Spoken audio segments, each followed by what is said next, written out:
Boy, can I take Frank everywhere to introduce me? That's fun. So when I was a young girl, the youngest of 4 girls in San Antonio, Texas. Any Texans out there? Woohoo! I lived in my imagination, in the trees, in the streams, in the fields, behind our house, in the neighbor's house. I used to collect army worms, these little inchworms that had strayed from the big oak tree in our yard. I created a safe little colony for them in a cardboard box. I used to wear a lizard tied to a string pinned to my shirt. This is my personal pet. I know girls, don't they? Okay, get this one. I sold rocks. First, by stealing the rocks from your yard, and then taking them home, painting faces on them, and selling them back to you for 25 cents. I was really born an entrepreneur. I hid all of my money in the zipper pouch of my dressy Betsy doll. And, you know, I actually thought I was the star of my own make-believe TV series. Cameras followed me around everywhere. I was always on camera. My personal secretary was the Bionic Woman. Those were the halcyon days. The days before my parents were in and out of mental institutions for conditions that we can really treat easily today, an outpatient clinic and counseling.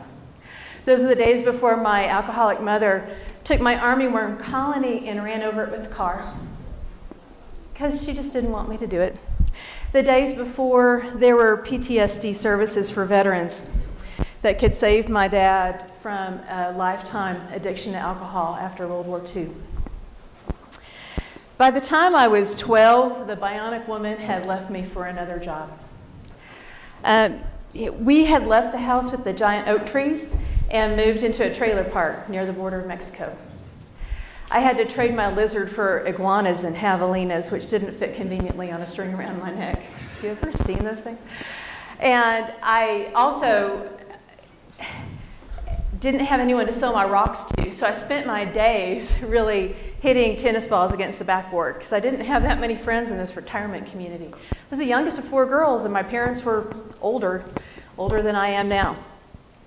So I used to hit tennis balls every day to keep myself satisfied, and I highly recommend, well, maybe I don't recommend, but I can tell you it's highly cathartic to paint faces on tennis balls before you slam them into the backboard. I still do it today when I come home from work. I honestly can't remember how old I was when my mother left, 10, 11. I just know that I was relieved that I didn't have to dodge her fists and her hateful words. My dad carted 2 young girls around Texas looking for a job suitable for a grounded pilot. Grounded because he slipped and fell in the rain coming out of a bar. Really, his addiction to alcohol accelerated his PTSD really into dementia, to the point where by the time I was 14, he had forgotten my name. He stayed in a veterans institution until I was 16, where he died. And thankfully, my adult sisters did not want to leave us in the state's foster care system. So we grew up in happy homes till we finished high school. Do you know what it means to be evicted from your first life and get a second chance? This young 16-year-old fatherless, motherless girl had decided that she was going to create a new start. Or as Pumbaa from The Lion King would say, it's time to put your behind in the past. So I walked in the high school counselor's office and I told her my story. I said, I want to go to college, and I don't know how. My sisters really hadn't gone. They couldn't tell me how. And she basically spoon-fed me a path to college. Apply for this, join this group, go to this leadership conference. I graduated from the University of Texas mostly on scholarship.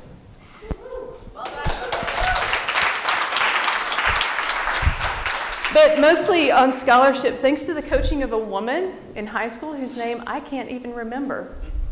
I spent the next 25 years working in corporate PR and marketing, doing PR for high-tech startups, working in the broadband analyst industry as an analyst researching orthogonal frequency division multiplexing. And really, that's the only complicated word I remember from those days. But I moved into nonprofit after that, thinking I could just satisfy my soul.